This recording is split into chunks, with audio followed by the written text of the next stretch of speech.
tahun. 55 tahun karya beliau lebih banyak daripada umurnya. Karena beliau seorang yang produktif, menulis ya. Bahkan saya pun walaupun fasilitas kita sekarang kalah dibandingkan beliau. Beliau sangat rajin merangkai kata-kata, menulis kata-kata hikmah, dan merumuskan sesuatu yang belum dirumuskan orang. Apapun yang ditulis oleh Imam Ghazali itu menjadi kitab yang otoritatif atau kitab yang dapat dijadikan sebagai referensi utama dalam ilmu apa saja yang beliau tulis. Hanya satu ilmu yang beliau tidak banyak menulis, bahkan tidak menulis secara langsung, yaitu ilmu hadis dan ilmu takhrij. Beliau menulis hadis tapi tidak menulis ilmu hadis. Karena di zaman itu beliau termasuk terlambat mempelajari ilmu hadis, tapi beliau orang yang pakar tentang hafalan hadis, jadi hafalannya sangat banyak. Hafalan beliau melebihi saya tentunya dalam ilmu hadis. Beliau hafal ribuan hadis juga. Semua hadis di kitab Ihya ada sekitar 5 ribuan. Ya. Jadi kitab Ihya, kitab yang paling besar, yang 4 jilid itu ada 5 ribuan. Ditambah kalam-kalam ulama terdahulu, ada digabungnya ada 10 ribuan. Dan beliau hafal semua itu dan dirujuk langsung kepada kitab-kitab yang valid. Nah, meskipun ada beberapa riwayatnya bermasalah, tapi itu bukan salah beliau ya. Nah ini Imam Ghazali. Jadi sebodoh-bodoh Imam Ghazali di masa itu masih lebih pintar daripada kita hari ini dalam ilmu hadis ya. Jadi tidak seperti yang dibayangkan oleh orang-orang yang tidak beradab kepada beliau. Ini kitabnya, ini pengantarnya. Kita lewat aja ya. Kita loncat. Imam Ghazali mazhabnya Syafi'i, akidahnya Asy'ari, dan beliau bertasawuf. Gurunya bernama, jadi beliau punya mursyid namanya Abu Ali Al-Farmadi. Sebelumnya saya tulis dulu, jadi Imam Ghazali ini punya guru dalam ilmu intelektual namanya Imam Abul Ma'ali Al-Juwaini, ya, terkenal dengan Imam Al-Juwaini. Al-Juwaini, ini imam yang mengajarkan beliau akidah, fikih, lalu ilmu mantik. Mantik ini yang membuat Imam Ghazali kalau berbicara sangat-sangat sistematis. Jadi kalau hari ini orang beragama tidak belajar ilmu mantik, maka saya khawatir dia akan salah menyimpulkan banyak hal. Nah, ilmu mantik ini kemudian dihaluskan lagi dan diserap beberapa dalam ilmu usul fikih. Usul fikih. Maka Imam Ghazali nulis ilmu akidah. Bayangkan nih, Imam Ghazali nulis apa aja di bidang keilmuan ya. Beliau nulis akidah, nulis fikih. Dalam akidah ini kitab Al-Iqtisad fil I'tiqad ya, dan kitab itu diajarkan sampai hari ini di Al-Azhar. Kitab fikihnya berjudul Al-Wajiz, itu kitab dahsyat sekali. Kalau beliau mau sepertinya beliau bisa buat mazhab sendiri menurut saya ya. Mantik, beliau punya kitab Ma'yarul Ulum, kaedah-kaedah ilmu atau timbangan ilmu. Dalam usul fikih punya kitab Al-Mustasfa dan beberapa kitab yang lain ya. Sangat-sangat ajib sekali. Dalam ilmu yang lain beliau belajar kepada yang lain. Kalau filsafat beliau otodidak karena basicnya dari mantik. Kalau orang sudah bermantik dia boleh belajar filsafat sendiri. Nah, Imam Ghazali kemudian rajin membaca sendiri dan menemukan polanya. Dan teman-teman perlu tahu bahwa Ghazali hanya membaca filsafat setahun lalu merangkumnya setahun berikutnya dan menulis tentangnya di tahun ketiga. Jadi mirip kayak orang kuliah ya. Maka beliau menulis dalam filsafat Tahafut Falasifa, kerancuan para filsuf. Di situ terlihat bahwa beliau tidak menyerang filsafat secara membabi buta, tapi menyerang kesalahan mengkritisi para filsuf. Jadi filsafat itu ada yang halal, ada yang bid'ah, ada yang kufur, ada yang nggak ada kaitannya dengan agama. Jadi beliau dengan sangat objektif, tidak seperti kebencian orang-orang hari ini terhadap filsafat. Yang penting filsafat haram, padahal dia belajar matematika. Matematika itu dari filsafat, ya.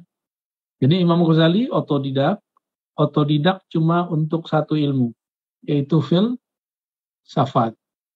Tapi basicnya sudah belajar kepada Imam Al-Juwaini. Jadi kalau dalam bahasa Arab ada grammatical, nahu sorof. Nahu sorofnya filsafat itu mantik. Jadi kalau sudah belajar mantik, sudah boleh membaca filsafat sendiri. Lalu beliau belajar setelah beliau menjadi rektor di Nizamiyah, jadi dipindahkan dari Naisapur, beliau kemudian meninggal gurunya, beliau dipanggil oleh Perdana Menteri Nizamul Mulk, kemudian menjadi rektor di Nizamiyah Baghdad, dan majelis beliau, kuliah beliau dihadiri oleh 300 ulama-ulama hebat setiap kali ta'lim. Jadi yang nggak lolos nggak bisa ikut ngaji beliau. Maka karya-karya beliau sudah menyebar di masa hidupnya. Itu muridnya mulai dari Eropa, Andalus sampai ke ujung India. Nah, murid-murid Imam Ghazali ya.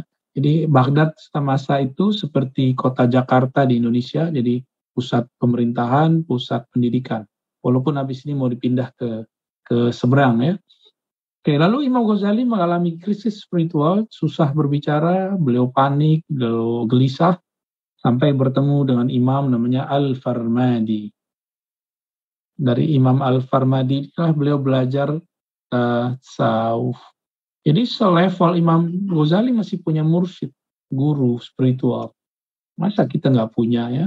Kita sehebat apa kok nggak punya? Ini Imam Ghazali. Imam Al-Farmadi inilah yang mengajarkan cara zikir dalam kolbu, rahasia Asmaul Husna, dan lain sebagainya. Ini pengantar terhadap Imam Ghazali. Maka kitab tasawuf beliau dapat dibagi kepada beberapa kelas ya. Pertama, jadi kitab tasawuf basic. Jadi tasawuf yang basic ya, ilmu kerohanian yang basic. Kita bagi 3 aja ya, basic.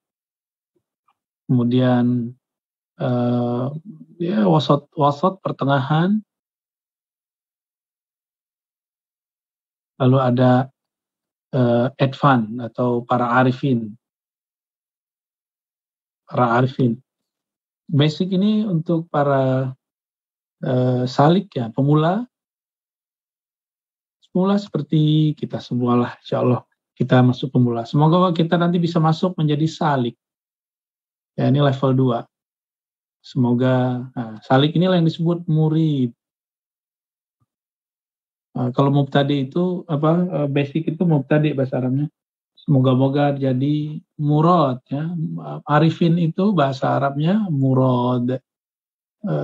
Orang-orang yang sudah bermakrifat, yang sudah diberikan pengetahuan rahasia oleh Allah Subhanahu wa taala.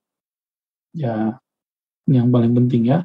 Jadi ini teman-teman, kitab yang kita baca ini dia ada pada tataran basic. Jadi nggak usah khawatir, ini kitab nggak tinggi-tinggi amat, tapi tinggi nggak tinggi itu tergantung cara menjelaskannya. Kadang kitabnya tinggi, tapi kalau nggak dijelaskan dengan kaidah yang sebenarnya juga terasa hambar ya. Insya Allah kita meminta kepada Allah, semoga Allah meridai kajian kita pada siang ini. Semoga permulaan hidayah yang beliau katakan itu dapat kita baca dan kita hayati dengan baik. Oke, kita lanjut ya. Ini aslinya teman-teman, seperti ini kitab aslinya. Dulu masih tulisan tangan, orang-orang dulu ngaji pakai kitab begini. Namanya makhtutat ya. Nih, coba ada yang bisa baca nggak nih ya? Kayak cacing ya. Nah, ini namanya naskah. Maka jadi bahasa Arab ya, menjadi bahasa Indonesia naskah. Nuskhoh bahasa Arabnya ya. Salinan. Nuskhoh makhtutat. Nah, ini kitab. Jadi dikasih judulnya di atasnya, Bidayatul Hidayah. Alhamdulillah saya juga ngampu mata kuliah filologi di kampus Pasca. Salah satunya mempelajari tentang manuskrip ini ya.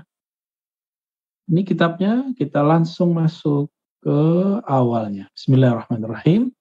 Walaupun tadi sudah baca Al-Fatihah, mari kita baca Al-Fatihah lagi untuk Imam Ghazali dan silsilah keilmuan beliau kepada Abu Ali Al-Farmadi, Imam Al-Kushairi, Abi Ali Al-Kharqani, Abu Hasan Al-Kharqani, Abu Yazid Al-Bustami, sampai kepada Rasulullah SAW. Al-Fatihah. Bismillahirrahmanirrahim. Alhamdulillahirabbil alamin.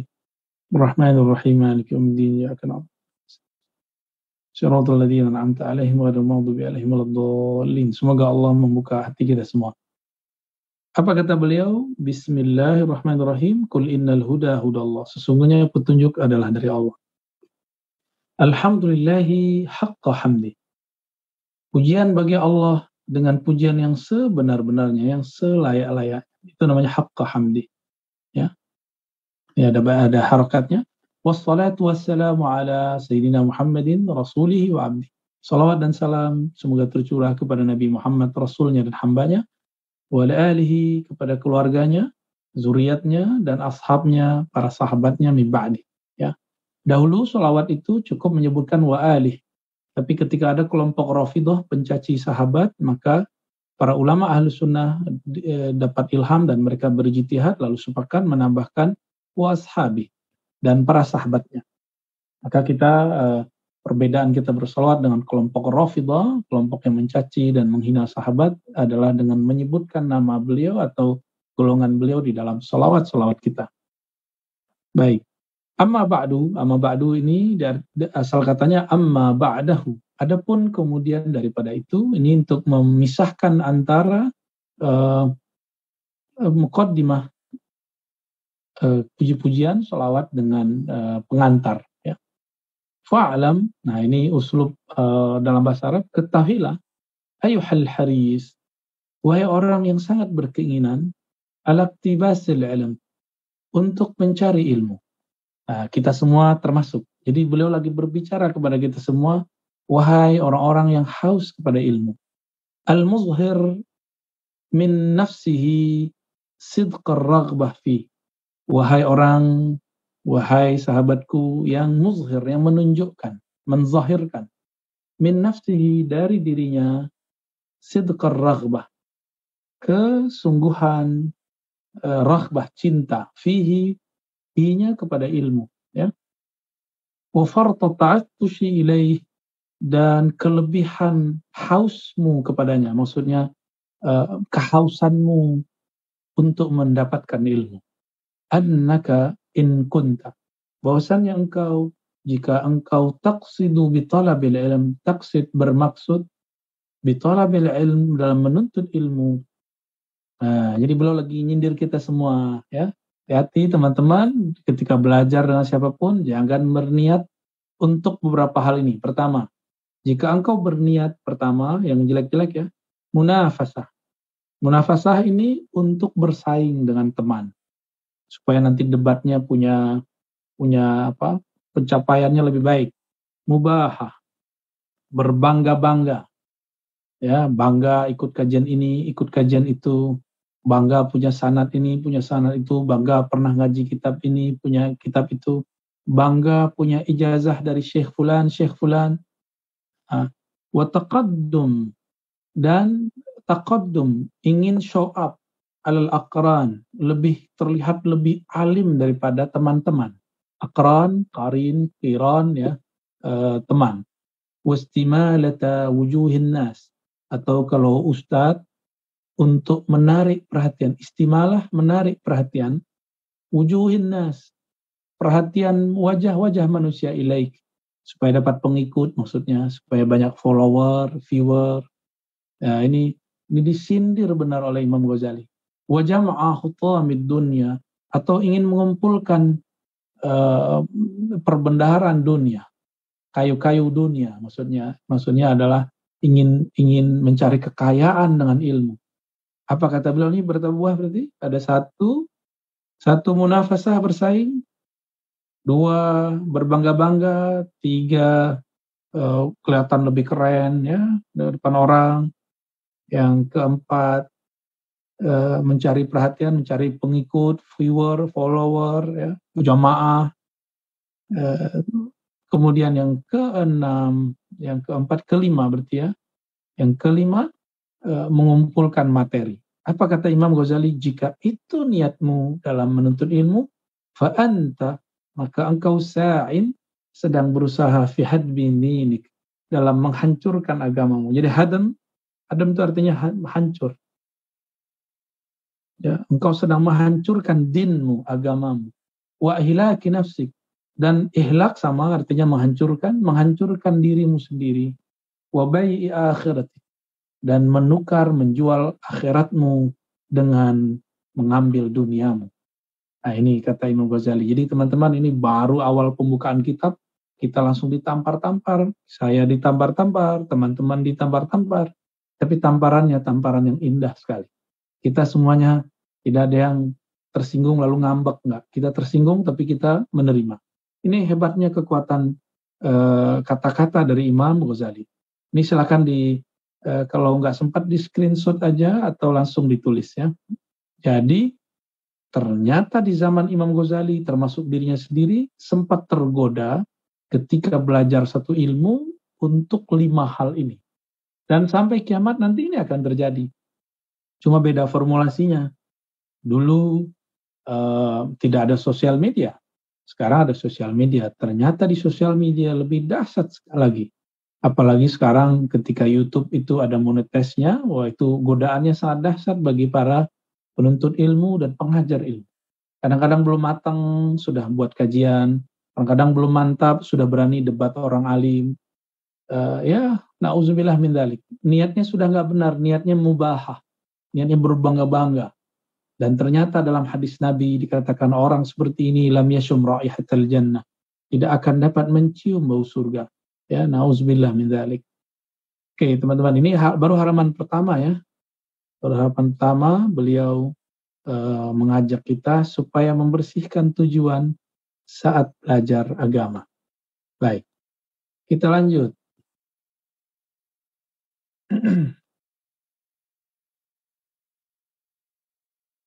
Oh, maaf.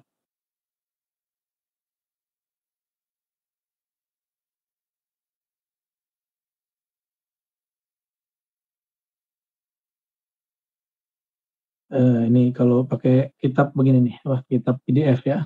Oke. Lalu beliau mengatakan fasafatuka khasirah. Kamu rugi, ya, tijarahmu akan perniagaanmu akan rugi. Muallimuka mu'inun laka ala isyanik. Gurumu akhirnya hanya membantumu untuk maksiat. Temanmu membantumu untuk khusran, kerugian. Wa huwa kabaina sayfin min qat'it tariq. Ini sama dengan orang yang membeli persenjataan dari penyamun, perompak. Waman 'ana 'ala yastin walau bi syatri kalimatin kana syarikan fiha. Menolong orang walaupun dalam untuk maksiat walaupun cuma satu kata itu berarti terlibat di dalamnya. Ya. Wa in kanat niyatuka. Nah, ini baru. Namun jika niatmu wahai murid, wahai temanku, wahai sahabatku, in kanat, jika adalah niatmu, niat itu yang terdalam, qasdumu, maksudmu, qasad, maksud, fima bainaka wa bainallah, yaitu antaramu dan Allah, min ta'allumil ilmi, dari belajar satu ilmi, al-hidayah, yaitu mendapatkan hidayah, duna mujarradir riwayah, tidak hanya koleksi sanad ijazah, karena hari ini banyak orang belagu dengan sanadnya, belagu dengan ijazahnya, merasa dirinya punya otoritas tinggi dengan ijazahnya. Baik ijazah kampus, ijazah pesantren, apalagi ijazah sanad dalam ilmu sanad. Baik sanad thariqah, sanad zikir, ataupun sanad riwayat hadis. Ya, banyak sekali yang merasa jumawa, merasa keren dengan sanad, dengan riwayat. Padahal Imam Ghazali jauh-jauh hari sudah menyindir. Apa kata beliau? Kalau niatmu mencari hidayah, tidak hanya sekedar riwayat, fa'abshir, maka bergembiralah. Fa'innal malaikata, sesungguhnya malaikat, itu malaikat rahmat, malaikat kiram katibin, tabsutu laka ajnihataha, melebarkan sayapnya kepadamu. Tabsut artinya melebarkan, ajniha itu sayap. Idza masyita, ketika engkau berjalan mencari ilmu. Kalau sekarang kita cukup buka Zoom, itu malaikat sudah di atas kita ya. Wahitanul bahri, burung ikan-ikan di laut, di air, tastaghfirulak, akan memohon ampun bagimu idza sa'ita, jika engkau berusaha mencari ilmu. Maka nanti setelah Ramadan, jika ada kajian-kajian ilmu, teman-teman, walaupun jauh, kejar ya. Insya Allah nanti kalau sudah normal lagi setelah Ramadan, Kita buka kajian hadis di satu tempat, nanti kita kabarin teman-teman, silakan datang ya. Kita malu kepada Imam Bukhari, satu hadis innamal a'malu binniyat beliau kejar dari Uzbekistan ke Makkah, 1000-an kilo lebih. Itu nggak ada motor, nggak ada kereta, nggak ada pesawat, itu pakai onta. Kita malu kepada beliau. Walakin, nah, tetapi kata beliau, yanbaghi, semestinya bagimu anta alam, kamu mengetahui qabla kulli syai', sebelum memulai sesuatu, annal hidayah. Hidayah itu teman-teman, allati hiya thamratul ilm, adalah buah ilmu, mempunyai bidayah wa nihayah. Hidayah itu mempunyai permulaan dan puncak, zahir dan batin. Jadi hidayah itu ada awalnya, ada akhirnya, ada zahirnya, ada batinnya. Wala wusula ila nihayatiha, kita tidak akan sampai kepada ujungnya. Wusul, dah jadi bahasa kita ya, wusul, sampai. Illa, kecuali ba'da ihkami bidayatiha, kecuali setelah memantapkan permulaannya. Wala uthura ala batiniha, tidak mungkin menelusuri ke dalam batinnya, ke dalam yang bagian ruhaninya. Illa ba'dal wuqufi ala zahiriha, kecuali setelah mantap pada zahirnya.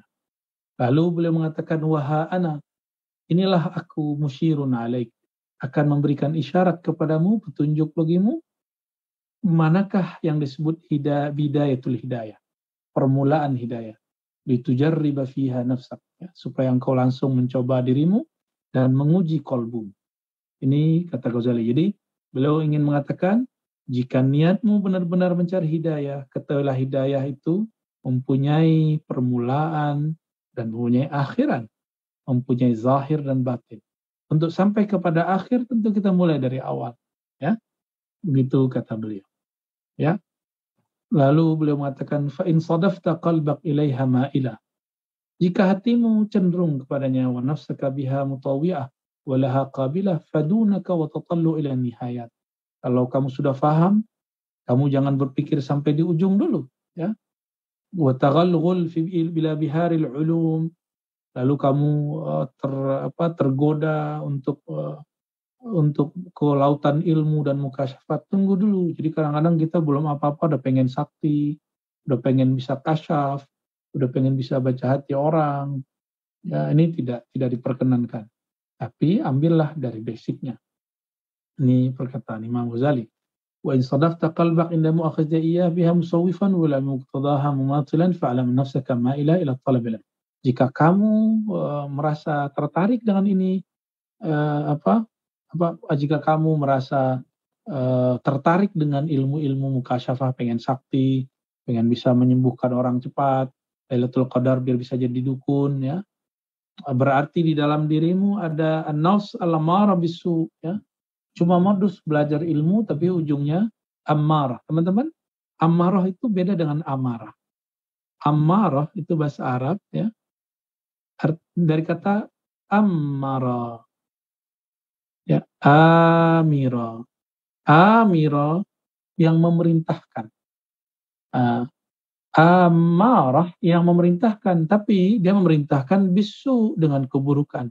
Ada yang amarah bil khair, bil hasanat, itu bagus, tapi jika jiwanya belum benar, maka dia akan memerintahnya. Amarah berarti memerintah, menginspirasikan kepada yang buruk, ya.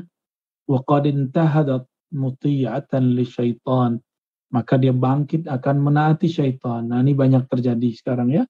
Liyudalliyaka bihabli ghururi wa istidlaka bimakilati ila ghamratil halaq wa qasdu yurawija 'alaika syarr fi ma'ridil khair.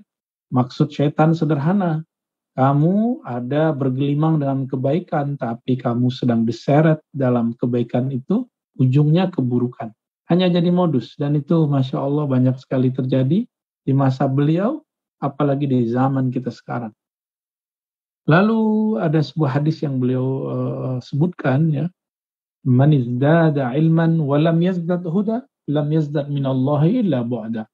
Siapa yang tambah ilmu tapi tidak tambah hidayah.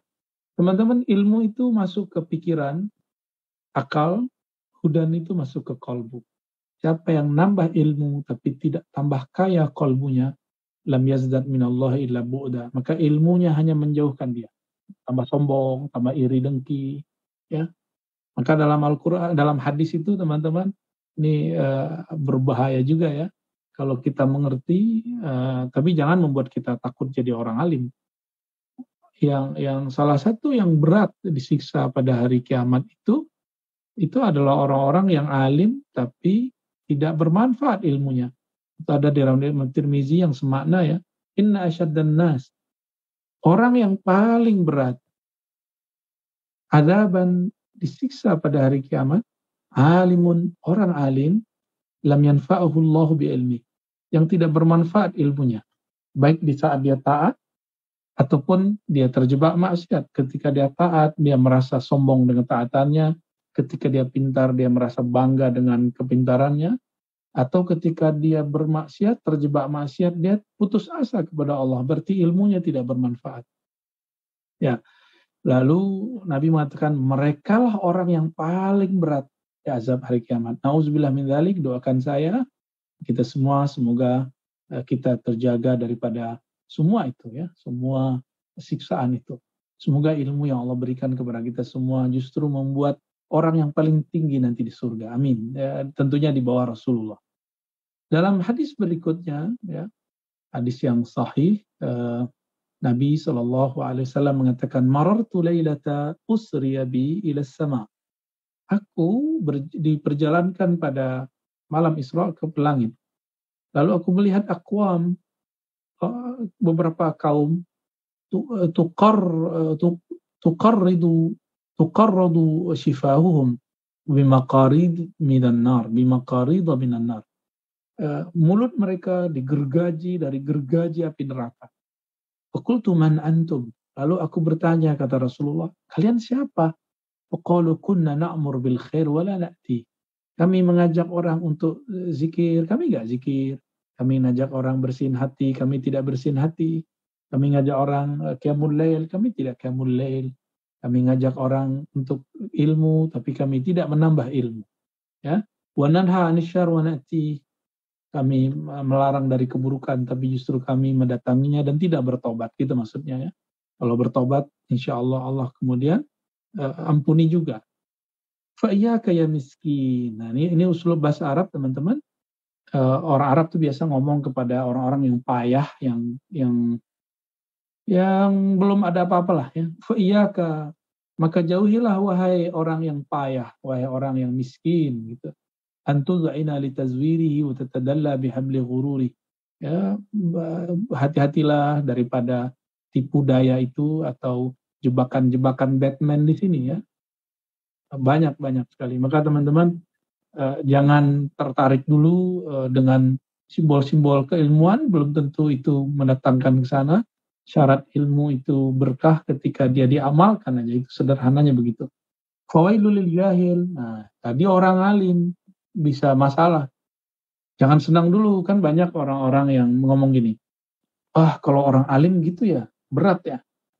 Kita mending nggak tahu deh. Nah, orang ngomong begini lebih gawat lagi, coba lihat ya. Imam Ghazali bisa baca isi hati antum tuh ya. Fawailul lil jahil. Celaka bagi orang yang jahil, celaka, neraka wail. Haitsu lam yata'allam marratan wahidatan. Bahwa dia tidak belajar meskipun sekali saja.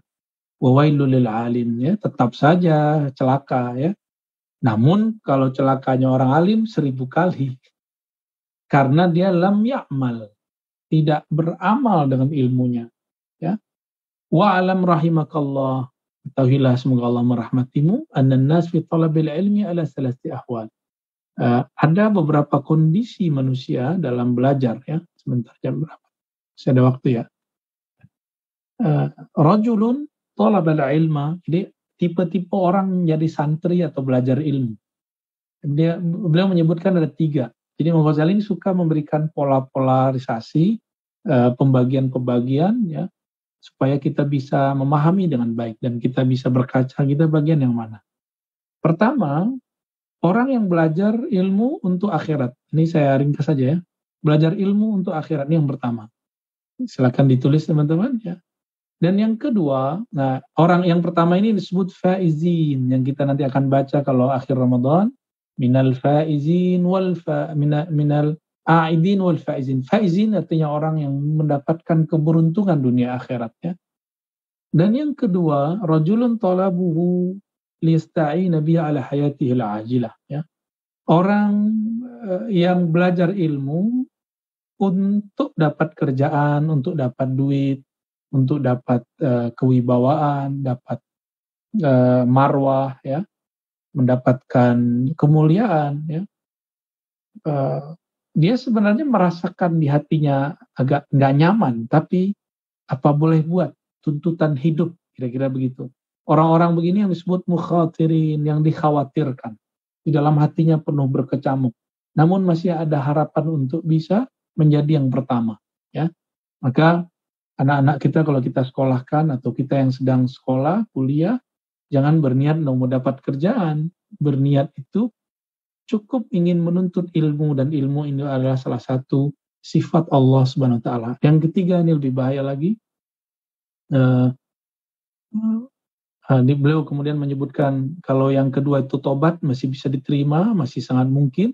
Kalau dia bertobat, kaman fa inna ta'mina dzanbi kaman la dzanbalah. Kalau dia tobat, insya Allah Allah terima. Ya. Imam Ghazali ngomong tentang dirinya tuh, ya. Beliau mungkin ingin mengatakan awalnya aku nomor 2 ini, gitu. Ya. Bahkan mungkin yang nomor 3 kali. Nah, yang ketiga, istahwadha ali syaitan, orang yang sudah diliputi oleh syaitan. Akhirnya belajar ilmu biar jadi orang alim, bergelar, viewernya banyak, followernya oke, supaya takatsur bil mal, ya, mengumpulkan harta yang banyak, tafakhur bil jah, berbangga dengan kemuliaan-kemuliaan, gelar-gelar, ya, kemana-mana dikawal, ya, terasa kayak jumawa dalam hati, kemanapun pergi dihormati orang, masya Allah. Imam Ghazali lagi cerita tentang masa lalunya, ya. Wa ta'azzuz bi kasratil atba, berbangga-bangga dengan banyaknya pengikut. Dulu kan belum ada istilah follower atau viewer, ya. Tapi Imam Ghazali sudah memberikan kata kuncinya, kasrah, banyak, atba, follower. Nah, terjemahannya begitu. Yadkhulu bi ilmihi kulla madkhal. Ya, raja yaqdi minad dunya watraha, ilmu, ya, dia kemudian jadikan ilmunya masuk ke apa saja untuk mencapai dunia, ya. Wa huwa ma'a dzalika yudmir fi nafsi annahu indallahi bimakan. Parahnya orang ini merasa di sisi Allah punya posisi yang tinggi, nauzubillah min dzalik. Litisamihi bisimatil ulama, karena dia pakai pakaian ulama. Wa tarassumihi birusumihim, lalu menggunakan simbol-simbol mereka, fizzayyi wal mantiq, dalam penampilan dan dalam kalam, dalam tata krama, ya, ma takalubi ala dunya zahiran wa batinan, tapi dia sebenarnya sedang bergelimang mencari dunia, zahir dan batinnya. Nauzubillah, saya berlindung kepada Allah dari hal ini.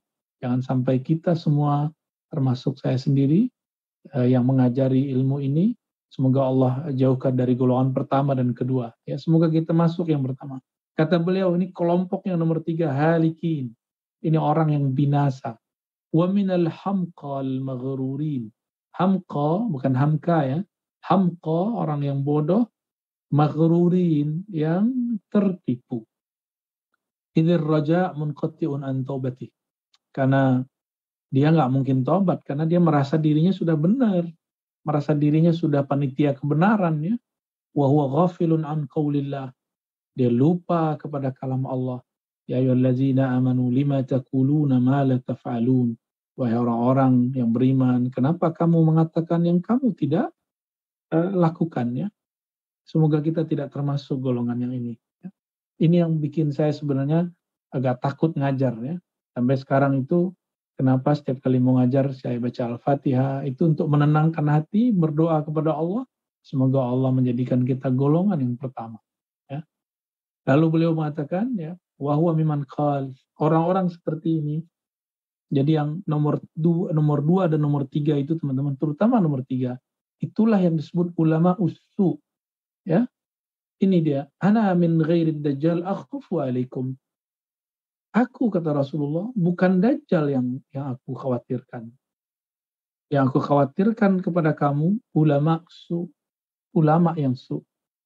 Maka ulamaul akhirah. Jadi ulama itu dibagi dua, ya.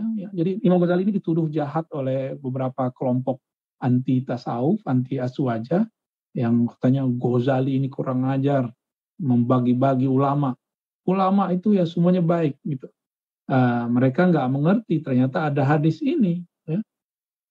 Ternyata Nabi Shallallahu Alaihi Wasallam sudah membagi, ada ulama. Jadi ulama itu dibagi dua, teman-teman. Pertama ulama su, ya. Ini dia ulama su. Ini ulama su.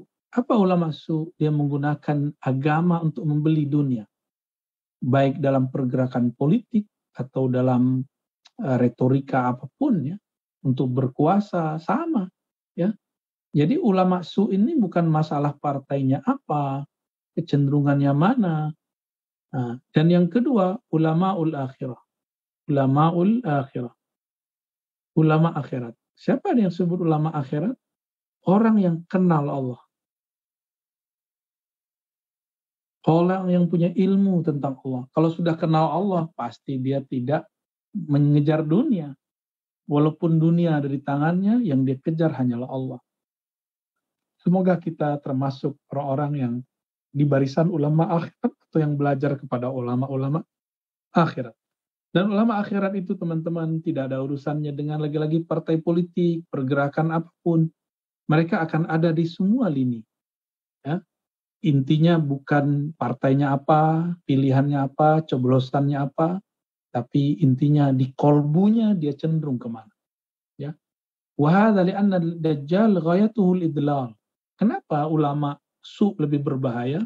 Kalau dajjal kan tujuannya idlal, menyesatkan, ya. Wa hadza li'anna ad-dajjal ghayatuhu al-idlal. Karena dajjal tujuannya adalah menyesatkan. Wa mislu hadzal alim. Begitu juga orang alim. In sarafan nas anid dunya bilisani wa maqali fa huwa da'in lahum ilaiha. Dia ngajak orang supaya tidak ke dunia, tapi dia mengambil dunia, ya. Lisanul hal anfaq min lisanil maqal. Jadi sikap dia itu disebut lisanul hal, itulah yang berbicara. Sedangkan lisan mulutnya ngomong tinggalkan dunia, zuhud, tapi ternyata dia mengumpulkan dunia. Gitu maksud Imam Ghazali, ya. Ini nyindir kita semua. Tiba'un nas ila musa'ati fil amal amyal minha ila al-mutawa fil aqwal. Orang-orang mengikuti amalan yang dilakukan ulama tentu lebih mudah daripada mengikuti perkataan. Dan itu terjadi pada Rasulullah sendiri. Rasulullah Shallallahu Alaihi Wasallam, beliau mencoba untuk mengajar manusia tidak hanya dengan mulutnya, tapi juga dengan amalnya. Dan beliau menyebut orang ini maghrur, ya, maghrur. Ya. Ilmunya tidak membuat dia mendekat kepada Allah, justru membuat dia tambah jauh kepada Allah SWT. Maksiatnya tentu maksiat yang batin, ya. Oke, terus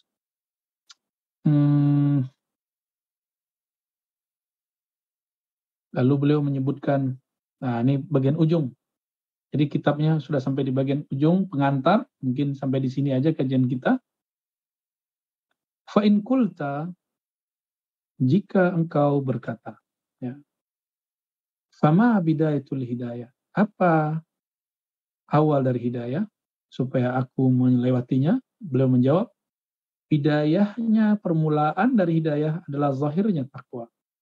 Akhirnya adalah batinnya takwa. Fala aqibata illa littaqwa wala huda illal muttaqin. Ya, balasan yang baik hanya karena ketakwaan, dan yang dapat hidayahnya orang yang bertakwa. Apa terjemahan takwa ini yang dibaca oleh para mubaligh sampai sekarang? Dari definisi ini hebatnya Ghazali, kalam beliau diulang-ulang sampai sekarang. Takwa itu imtithal awamirillah, menerapkan perintah Allah, menjauhi larangannya, berarti ada dua. Nah, maka teman-teman, saya simpulkan satu halaman saja, ya. Sebentar. Jadi Imam Ghazali nulis apa sih di kitab ini? Imam Ghazali sedang menjelaskan tentang bab at-taqwa.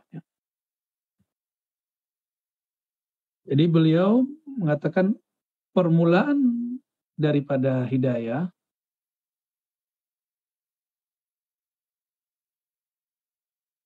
itu ada pada takwa. Takwa itu menerapkan ketaatan, menjauhi maksiat, ya, dosa atau maksiat. Maka kitab ini dibagi 3, ya. Sebenarnya ada tambahan, tapi belum sebutkan adab. Kitab ini dibagi 3. Pertama tentang taat yang zahir, lalu maksiat yang zahir dan batin, lalu beliau bicara tentang adab. Nah, maka kitab ini sangat saya anjurkan teman-teman, silakan dicari, sudah ada terjemahannya, kitab Bidayatul Hidayah. Ya. Barangkali itu yang dapat saya sampaikan, semoga kita dijadikan Allah golongan pertama, bukan golongan kedua dan ketiga. Dan kita orang-orang yang oleh Allah Subhanahu wa taala dinilai orang yang berilmu dan mengamalkan ilmunya. Insyaallah taala. Saya kembalikan kepada Ustaz Ar-Razi, ya. Fadhal. Baik, alhamdulillah. Ya. Jamaah sekalian yang insyaallah dirahmati Allah Subhanahu wa taala. Baik, izin Buya buka sesi pertanyaan, ya. Ya, fadhal. Baik, alhamdulillah. Kepada jamaah sekalian untuk sesi pertama kita buka, ya, 3 penanya dari para jamaah sekalian. Dipersilahkan untuk menulis saja di kolom chat yang tersedia, ya.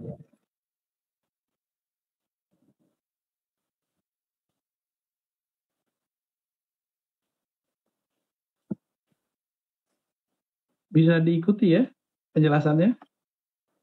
Alhamdulillah, Bu, ya. Alhamdulillah.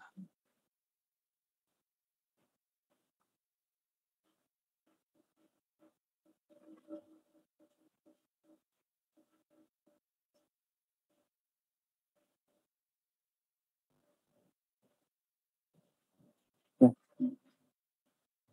Mungkin ada yang mau langsung bertanya, kayaknya Bu, ya, lewat.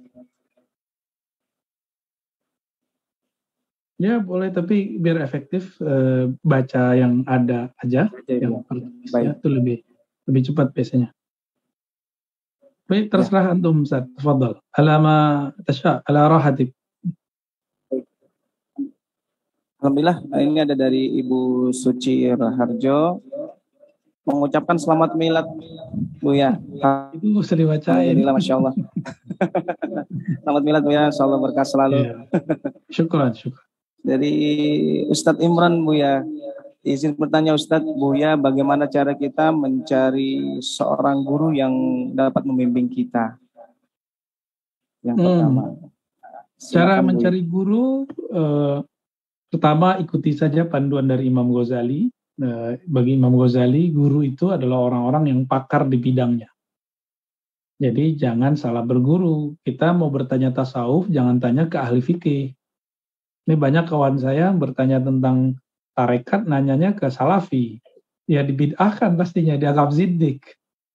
Belajar ilmu, mau menanya tentang ilmu kalam, ilmu tauhid, belajarnya ke orang fikih. Oh bener dulu fikih ini. Gimana gitu, akhirnya nggak jadi belajar akidah. Mau belajar tasawuf, belajarnya ke ulama ahli kalam. Wah itu sesat tuh, kitab-kitab tasawuf tuh nggak bener tuh. Jadi kalau mau belajar ilmu, tentu kepada orang yang mausu'i atau orang-orang yang di dalam dirinya Allah berikan banyak ilmu, itu lebih baik, ya. Jadi dia menguasai banyak ilmu tentu lebih afdol. Tapi kalau orang begitu jarang, ya, nadir, sangat-sangat jarang sekali. Maka Allah itu sudah yakhtassu birahmatihi may yasha, telah mengistimewakan orang-orang dengan ilmu-ilmu tertentu. Ya. Jadi kita berguru fikih kepada siapa, berguru akal ilmu akidah kepada siapa, Begitu juga berguru tasawuf kepada yang pakarnya.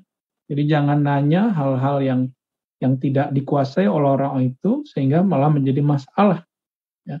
Banyak sekali teman saya nggak jadi belajar tasawuf cuma karena si guru fikihnya bilang jangan belajar ntar kamu gila. Ini banyak kalam-kalam yang nggak jelas begitu ya. Ini tanda kalau salah berguru ya. Bertanyanya bukan kepada orang tua.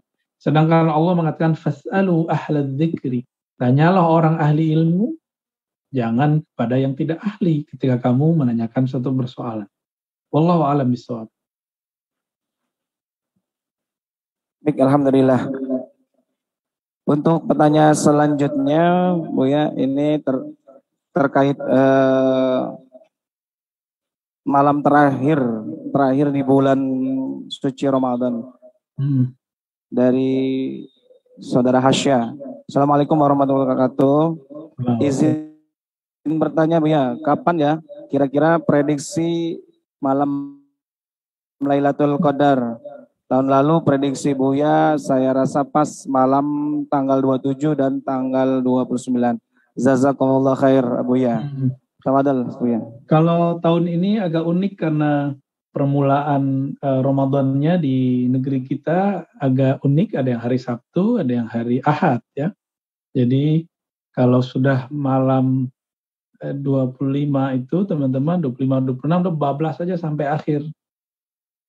Karena tahun ini insya Allah juga agak jauh-jauh dari 25, 27, 29. Insya Allah ya. Karena di sini ada yang mulai hari Sabtu, ada yang mulai hari Ahad. Udahlah tiap malam aja qiyamul lailnya ya. Kita kan bukan hamba qadar, kita hamba Allah yang maha mentakdirkan. Ya, saran saya terutama ya wabil khusus malam 25, 27, 29. Nah, nggak jauh-jauh dari tahun lalu karena pola Ramadannya masih hampir sama ya. Wallahu a'lam bishawab. Ya, baik, terima kasih ya. Untuk pertanyaan selanjutnya, di sini ada dari dari AM4 _ Umu. Assalamualaikum Buya, izin bertanya apa yang dimaksud dengan ilmu yang bermanfaat dalam ilmu tasawuf? Terima kasih.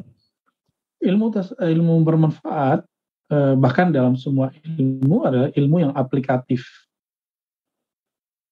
Aplikatif itu yang bisa diterapkan baik secara zahir ataupun secara batin. Ya, ilmu yang bisa langsung dipraktekkan gitu.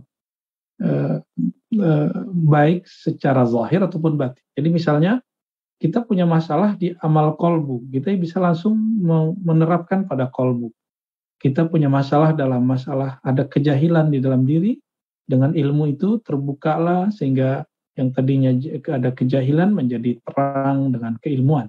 Itu juga bisa. Jadi yang disebut amal bermanfaat, ilmu yang bermanfaat, ilmu yang bisa diamalkan bukan berarti hanya dengan amal fisik semata. Amal fisik tentu iya sudah pasti bisa dipraktekkan dalam sholat, zikir, baca Quran dan lain. Tapi yang lebih aplikatif lagi adalah jika berkaitan dengan kolbu dapat langsung menyembuhkan penyakit kolbu. Itu yang menjadi konsentrasi ulama-ulama ahli rohani. Wallahu a'lam bishawab. Baik, alhamdulillah. Ini ada pertanyaan yang menyangkut dunia pendidikan, Abu ya. Di dunia SMA ataupun SMK dari Pak Rizky Albar. Assalamualaikum Buya. Bagaimana cara menangani radikalisme dari golongan tertentu yang sudah masuk menyusup ke organisasi Rohis SMA atau SMK atau kampus? Kebetulan memang di saat ini kami ada di SMK Letris Indonesia yang wilayahnya ada di Jombang, Bintaro, Ciputat, Tangerang Selatan. Ini sangat cocok sepertinya pertanyaan Ibu ya. Mohon kesediaan Ibu. Baik. Ya teman-teman, bagus pertanyaannya. Untuk menetralkan kembali infiltrasi daripada paham radikal pada rohis-rohis, LDK, itu dengan cara masuk ke dalamnya, rangkul mereka kembali. Mereka kan anak-anak muda itu lagi cari guru. Sayangnya guru-guru kita ini, mohon maaf ya mungkin kita termasuk, Kita ini terlalu protektif pada mereka, terus banyak melarang ini, melarang itu, akhirnya mereka tambah penasaran. Jadi jangan kemudian dilarang ini dan itu, berikan pengertian, berikan daurah tentang aliran-aliran. Kalau perlu nanti kita buat daurah ya, tentang aliran-aliran supaya anak-anak itu mengerti. Saya kan dulu juga ketua rohis waktu saya sekolah ya. Dan kita memang dulu pencari. Saya dulu orang yang sangat haus sekali mencari itu. Ke sana sini kita cari ustadz, kita mencari guru, sama dengan mereka. Jadi teman-teman, para guru, para pendidik, ketika bertemu kasus seperti ini, jangan berlebihan, jangan terlalu over, tapi rangkullah mereka. Kalau ada di antara para asatidz ini yang memang bisa menjadi murabbi mereka, menjadi pembimbing mereka, jadilah pembimbing mereka, lalu adakan liqa, pertemuan setiap pekan ya, biar mereka nggak mencari guru-guru yang lain. Tentu itu lebih indah lagi ya. Kira-kira seperti itu Ustadz ya. Silakan diaktifkan. Jadi rangkul mereka, sediakan khazanah keilmuan yang mereka butuhkan. Mereka itu sekarang lagi senang baca kitab, baca buku, dikit-dikit dalil, mana dalilnya. Maka coba gurunya yang siap menyediakan dalil, bukan hanya retorika semata. Insya Allah nanti akan ada arah yang baik. Kurangi berbicara politik yang belum cukup untuk umur mereka. Bicaralah tentang sejarah-sejarah masa lalu, khilafah masa lalu. Nanti aja ngomong politik praktis hari ini. Karena kadang-kadang guru-guru kalau bukan pakar politik, bukan jurusan politik, ngomong politik gak lucu. Ya, barangkali gitu para guru, para pendidik. Ya, saran saya. Baik, alhamdulillah Bu ya. Dua lagi boleh izin Bu ya. Ternyata antusias sekali jamaah kalian ini, pertanyaannya bagus-bagus banget. Cuman mohon maaf pada jamaah sekalian ya, ini memang cukup banyak yang masuk pertanyaannya, jadi kita mensinkronkan dengan judul yang saat ini kita bahas. Bagus. Yang pertama, Buya, ini ada terkait dengan cara menggapai hidayah. Kan ada beberapa yang mengatakan katanya kita harus ke tempat-tempat yang di mana diturunkan hidayah. Nah, ini menurut Buya gimana Buya? Mohon izin. Tempat-tempat gimana?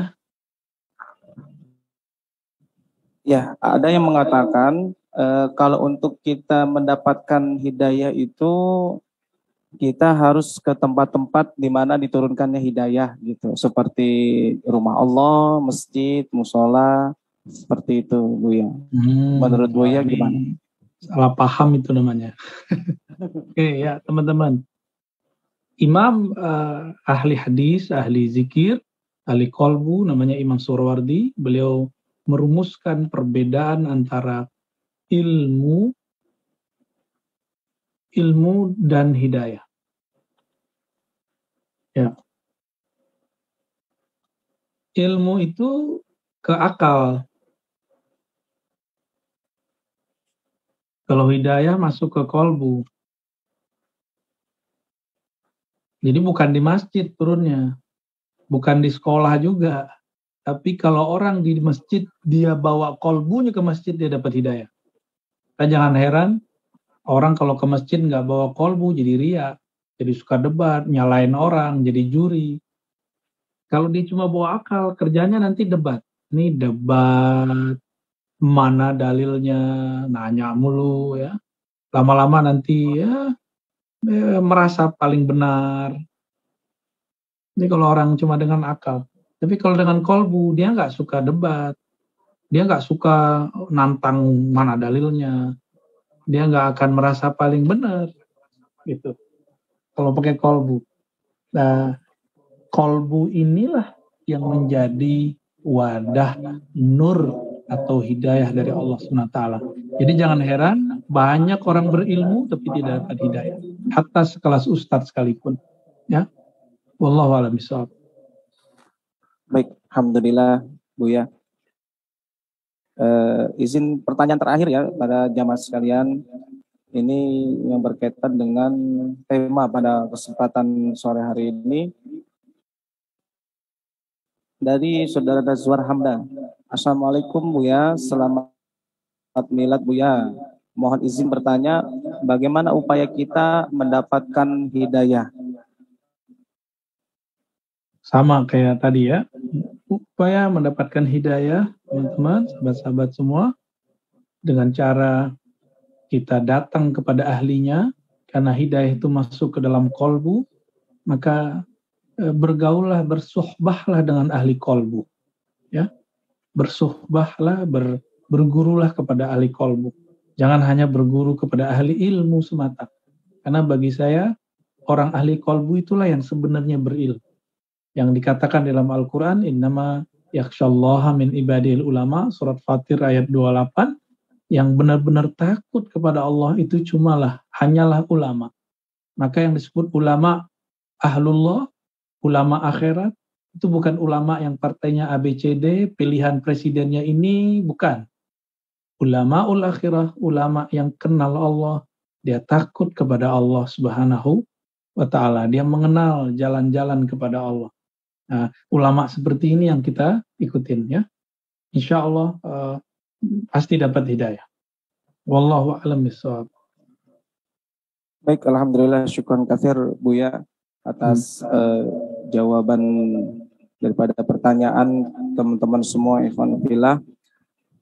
Baik, insya Allah ya, para jamaah sekalian yang dirahmati oleh Allah Subhanahu wa taala, kami ucapkan terima kasih terutama bil khusus kepada guru kita mulia yaitu Buya Razi, dan juga salam kenal Buya kami Fahru Razi, teman-teman semua yang ada di sini di SMK Letis Indonesia. Mohon doanya juga bagi kami sebagai para pendidik yang memang luar biasa, tantangannya untuk gimana bisa bukan hanya mencerdaskan secara akal, tapi mencerdaskan pula secara kolbun. Yeah. Dan mohon izin kepada Buya untuk bisa menutup doa, memimpin doa untuk kita semua.